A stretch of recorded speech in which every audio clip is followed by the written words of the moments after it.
Nossa reflexão de hoje se encontra no livro de Apocalipse, capítulo 21, os versículos de 1 a 8. O texto nos diz: Vi novo céu e nova terra, pois o primeiro céu e a primeira terra passaram e o mar já não existe.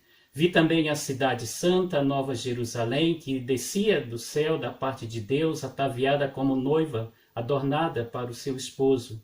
Então ouvi grande voz vinda do trono, dizendo: Eis o tabernáculo de Deus com os homens. Deus habitará com eles, eles serão povos de Deus, e Deus mesmo estará com eles.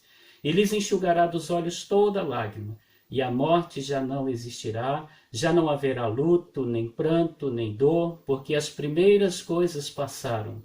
E aquele que está sentado no trono disse: Eis que faço novas todas as coisas. E acrescentou: Escreve, porque estas palavras são fiéis e verdadeiras. Disse-me ainda: Tudo está feito. Eu sou o Alfa e o Ômega, o princípio e fim. Eu, a quem tem sede, darei de graça da fonte da água da vida. O vencedor herdará essas coisas, e eu lhe serei Deus, e ele me será filho. Quanto, porém, aos covardes, aos incrédulos, aos abomináveis, aos assassinos, aos impuros, aos feiticeiros, aos idólatras e a todos os mentirosos, a parte que lhes cabe será no lago que arde com fogo e enxofre, a saber, a segunda morte. Portanto, esse é o texto, para nossa reflexão, e no livro de Apocalipse. Apocalipse é um livro de revelação, ele mostra todas as coisas, tanto o fim quanto depois desse fim, dessa nossa era, dessa nossa história, as coisas que vão acontecer. Nós temos aprendido aí nesse último mês aí, que vivemos então aí uma grande história. E essa história é dividida em 4 atos. E hoje, nessa quarta verdade relacionada aí a essa grande história, nós vamos ver aqui que ela fala a respeito do grande final. Toda peça, toda história, ela tem ali o seu início, o desenvolvimento e o final. O final da história que Deus preparou para nós é, de fato, um grande final. E aí nós vamos deslumbrar aqui nesse momento, desse ato, a consumação de tudo que se deu até aqui, tudo que foi planejado. E essa consumação diz respeito a uma restauração final, uma restauração de todas as coisas por parte do nosso Deus. Depois de o apóstolo João ser levado ali para a ilha de Patmos, onde ele passou um exílio, Deus então chegou a ele e se revelou, mostrando para ele o que ia acontecer no final dos tempos. A partir daquele momento já se iniciava o final dos tempos e o que ia acontecer lá no final mesmo. E aí o próprio Deus anuncia o julgamento de tudo e de todos, mas anuncia também o que ele iria fazer, o plano dele, a partir do momento em que o homem pecou e frustrou ali a sua vida eterna, a sua vida de bênção, e aí Deus projetou um caminho de uma redenção e vai chegar no seu ápice, no seu final, e ele mostra para João o que vai acontecer. A morte vai ser destruída, o diabo vai ser preso, e aqueles que não querem viver dentro daquela redenção, porque não aceitarem a Cristo Jesus, esses também serão jogados para fora. Mas e aqueles que crerem em Cristo Jesus? Para esses tem um final maravilhoso e um novo começo, um novo começo. Então, considerando a questão aí da restauração final, eu quero deixar 3 coisas importantes para nós refletirmos a respeito dessa história, desse grande final, a restauração final. Primeiro, que é uma restauração de toda a criação. Os versículos de 1 a 2, ele fala a respeito dessas coisas. Vi novo céu e nova terra, ou seja, todas as coisas criadas que agora nós vivemos num momento de que elas estão corrompidas, todas elas será restaurada à sua forma original, aquilo que Deus projetou desde o começo. Então, no princípio, Deus criou tudo assim, de forma completa, e de uma forma muito criativa. Deus foi criativo naquilo que ele criou, né? E criou tudo de forma completa, perfeita. No entanto, né, com a desobediência, isso aí acabou trazendo uma complicação. Tudo ficou comprometido. O mundo, né, a criação, e o homem, a criatura, ele acabou passando por esse processo, né, de ficar corrompido por causa do pecado. Agora, o que Deus promete? Fazer tudo novo. E preste atenção, que a palavra de Deus diz que Deus vai fazer tudo novo. Ele não diz que Deus vai fazer tudo de novo. Ele vai renovar tudo aquilo que já existe. Então, olha só, Deus vai renovar a terra. E a palavra de Deus diz que será pelo fogo. Quando alguém quer restaurar uma floresta, restaurar uma plantação, algo assim, ele coloca fogo. Porque o fogo destrói tudo aquilo que está corrompido, né? Tudo aquilo que está velho, está murcho, está seco, e traz, né, um verdor. E é isso que Deus vai fazer com toda a criação que ele fez. Vai trazer todo o verdor, toda a beleza de novo. Tudo aquilo que o pecado corrompeu será queimado. E haverá algo, né, renovado da parte de Deus. Também ele vai religar os céus e a terra. Porque os céus e a terra agora, né, há uma distância. Nós estamos na terra e Deus no céu se afastou, porque no céu a presença de Deus não há impureza. A terra se tornou um lugar impuro, um lugar contaminado. Mas a palavra de Deus diz que novo céu e nova terra, vamos se juntar. Nós veremos um novo céu e nova terra, não haverá mais essa distância, né, entre esses dois estados, né? Tudo será um, estarão interligados, né? Então ele vai interligar e fazer dos dois um, quando ele restaurar todas as coisas, assim como era no começo, que ele tinha esse acesso, né, à presença do homem, e o homem estava num lugar chamado Éden, que era um pedacinho do céu, para que ele pudesse experimentar. Com o pecado ele foi expulso dali e nunca mais pôde experimentar esse pedacinho do céu aqui na terra, né? Algo tão perfeito. E Deus diz também que ele vai restaurar o homem, né? Ou seja, o corpo humano vai ser restaurado também dentro daquilo que é a restauração de toda a criação, não só a terra, não só, aliás, não só a terra, né, onde nós vivemos, não só a questão da conexão céu e terra, e também a questão do nosso corpo. Então a palavra de Deus diz que nós seremos novas criaturas, ou seja, o nosso corpo será transformado, receberemos um corpo especial, o corpo que Adão perdeu, nós vamos recuperar, e é um corpo agora que é chamado de corpo celestial, onde não há nada, né, que venha decompor, algo que venha estragar, mas tudo agora é perfeito, e nós vamos viver então na eternidade com Deus, com esse corpo, né, maravilhoso, esse corpo celestial, o corpo onde não há imperfeição. Portanto, toda a criação ela vai estar livre, né, da consequência do pecado. E tudo será perfeito, e tudo será eterno. Não haverá mais essa questão de tempo determinado para vivermos, para as coisas funcionar, e aí virá o fim. Não, tudo isso acaba, porque Deus vai restaurar tudo da forma original como Ele criou, mas que o pecado, né, transformou num momento limitado. Uma segunda questão é que haverá também uma restauração da nossa comunhão com Deus. Lembra que o pecado, quando ele veio, ele nos separou de Deus. Deus não teve mais contato com o homem ao ponto de Adão e Eva expulsá-lo eles dali, do lugar onde eles estavam. E eles passaram a viver agora uma vida distante de Deus, e posteriormente tiveram que buscar a Deus não diretamente, mas através de sacrifícios, através de representantes. E hoje, né, nós temos o Espírito Santo que intercede por nós, Jesus Cristo que nos coloca em contato com Deus, pois Deus vai restaurar a nossa comunhão direta com Ele, né? Então o pecado que nos separou trouxe então grandes consequências, né? O distanciamento com Deus nos deixou o quê? Vulneráveis, inseguros, e é por isso que nós vivemos nesse caos, né? Nessa, muitas vezes, falta de fé, falta de esperança, desespero, porque estamos longe de Deus, daquele Pai amoroso, né, que nos ama. Então, com a restauração da comunhão, o que vai acontecer?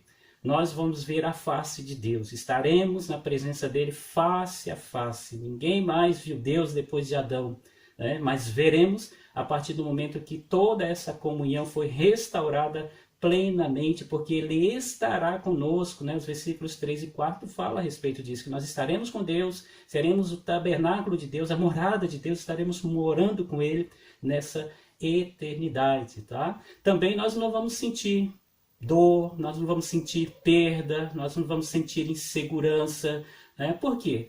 Porque o mal não existirá mais. O que nos afasta de Deus é o mal, é o pecado, é a corrupção que há na nossa vida, e não haverá mais nada disso. Portanto, nós teremos um contato direto com Deus. E se tivermos um contato direto, toda alegria está conosco. Nós não vamos sentir falta de nada, nós não vamos perder nada. E aí, então, não haverá dor, não haverá choro, não haverá pranto, não vai haver nada de ruim que nós experimentamos nessa vida. Por quê? Porque é uma restauração, a restauração da comunhão com Deus. E uma coisa bem interessante também no momento dessa restauração com Deus é que nós seremos um só corpo. Não teremos só uma conexão direta, né, com Deus ali face a face, mas como corpo nós seremos totalmente unidos. Não haverá mais, né, essa questão de desordem, né, de muitas vezes a pessoa ser estranha, uma denominação diferente da outra, e aqueles que congregam ali como povo de Deus se estranham muitas vezes, não se conhecem. Não haverá mais isso. A nossa restauração da comunhão com Deus vai fazer com que nós, né, nos tornemos pessoas íntimas umas das outras, unidos como um só corpo. Deus, o nosso Pai, e todos nós, os seus filhos, filhos amados e que amam uns aos outros, né? Então é o que Deus vai fazer conosco a partir do momento em que, quando fechar a história, Ele restaurar definitivamente essa comunhão. Então nós vivemos uma realidade assim, né, onde há essa questão dessa dificuldade de experimentarmos de forma plena tanto a presença de Deus quanto a comunhão. Mas nós viveremos uma nova realidade, onde a unidade não vai desfazer, onde a nossa intimidade com Deus será também a grande marca da nossa vida, não mais distante dele, mas agora em comunhão com Ele e unidos no mesmo corpo. E por último, é uma restauração onde Deus está preparando para nós ali, que é uma restauração da vida. Uma restauração da nossa vida, como, né, no íntimo, no individual de cada um de nós. Então, nossos dias hoje, nós vivemos num mundo assim que é limitado, né? Então nós vivemos não a eternidade, e ele é justamente limitado por causa do poder do pecado que reina, que opera no nosso meio. Então essa vida faz com que, né, nós venhamos sofrer a morte, que interrompe, né, um ciclo em que nós começamos, e muitos chegam a 60, 70, 80, 90, 100, mas se acaba, né? Bem como nós aqui passamos por uma luta pela sobrevivência. Cada dia é um dia novo. Agradecemos a Deus porque nós sobrevivemos. E todas essas coisas nós fazemos por consequência do pecado. O pecado é que gerou morte, o pecado é que fez com que nós estivéssemos nos preocupando com a sobrevivência, né? Lutando por essa sobrevivência. Mas com a posse da nova vida, o que vai acontecer? Nós não vamos mais precisar lutar pela vida. Nós teremos a vida, estaremos na fonte de vida. O versículo 6 nos fala a respeito disso, né? Que a fonte de vida é Deus. Nós estaremos ali bebendo, darei de beber da fonte da vida daqueles que precisam, né? De vida, de alegria, de restauração. Então, Deus, Ele de fato ali, né, será o nosso Deus, a fonte de toda a vida, e essa vida será plena, completa, sem faltar nada. Nós não vamos buscar mais nada, porque nós acharemos em Cristo Jesus. Nós desfrutaremos ali também da herança. Deus tem preparado uma herança para os seus filhos. Tudo isso que nós experimentamos aqui na terra, as coisas boas, nem se compara com o melhor que Deus tem preparado para nós. Para aqueles o quê? Que estiverem a sua vida restauradas e que vão experimentar, né, para sempre ali aquilo que Deus preparou, né, para as nossas vidas. E aí também existe a questão da celebração. Nós celebraremos sempre. Nós aqui temos muitas vezes alguns momentos de celebrar. Ou vamos celebrar junto, meu aniversário, ou ganhei uma bênção, ou eu passei em algo, fui livre de algo. Momentos de bênçãos, momentos de celebração. Lá no céu, na eternidade, não será momentos apenas, mas será eterno, né? Então haverá plenitude de alegria. E o texto, né, coloca para nós aqui como se fosse comparado a uma festa de casamento, bodas do Cordeiro. Então vem o noivo, prepara todo o seu casamento, casa com a noiva e de repente ele dá aquela festa. E todos os convidados ali se alegram com aquele noivo. É isso que vai acontecer. Aqueles que são povo de Deus, a igreja de Cristo, é a noiva dele. E haverá esse grande encontro. E a partir do momento que houver esse grande encontro, né, como noivo e sua noiva, só festa. Só festa. Não vai acabar mais essa festa, não precisaremos nos preocupar com o que nós vamos fazer para sobreviver, para viver, porque nós temos ali a plenitude da vida que Deus restaurou para nós, todos aqueles que crerem, né, nele, que viverem com ele. Então, a vida que foi oferecida em Deus, lá em Adão, né, Deus ofereceu aos homens uma vida plena em Adão, e aí ele acabou se perdendo, vai ser agora concedida de forma definitiva para aqueles que creem, né, na promessa e que viverem, né, em obediência. Por isso que a palavra nos diz ali que ao vencedor eu darei de poder estar na presença e de festejar eternamente. Os vencedores são aqueles que creram na promessa de Deus, aceitaram essa promessa e viveram de acordo com essa promessa, de acordo com aquilo que Deus preparou para que vivêssemos, para que andássemos nelas. Olha só, infelizmente o texto termina ali dizendo que alguns não vão entrar. O fim para alguns, né, não é de plena restauração.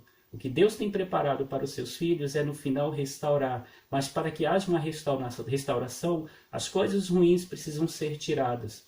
E o texto nos diz no finalzinho ali que alguns não entrarão no reino de Deus. Então não vai participar, né, daí dessa nova história que Deus tem preparado, aqueles que fizeram um pouco caso dele. Aqueles que ignoraram o convite deles. E aqueles que permaneceram nas suas vidas, né, na vida do velho curso da nossa história, em que nós vivemos agora, aonde o pecado reina, aonde o pecado, né, ali traz, né, dita ali o fim de muitas e muitas pessoas. Essas pessoas vivem nesse pecado e não aceitaram ali a proposta de Deus em Cristo Jesus de nos salvar, de nos redimir.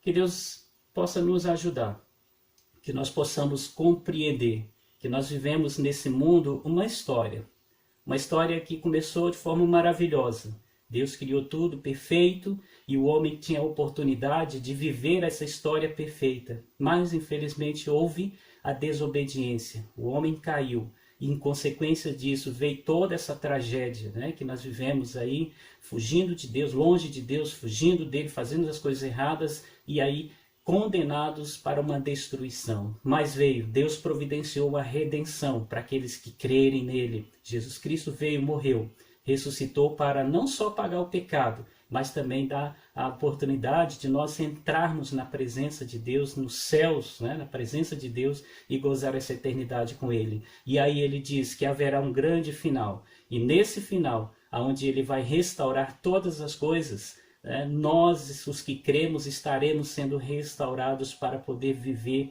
de novo na presença de Deus agora de forma eterna.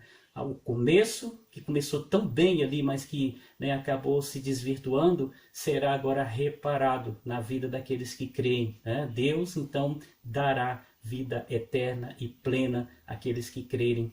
E aí ele fará essa grande restauração para os seus filhos. Que Deus te abençoe, que Deus nos abençoe, que nós possamos então nos alegrar no Senhor, viver essa história aqui, não com trauma, mas vivamos, mesmo que sofrendo todas as consequências do pecado, com grande esperança de poder entrar então nessa nova história que Deus tem preparado para nós.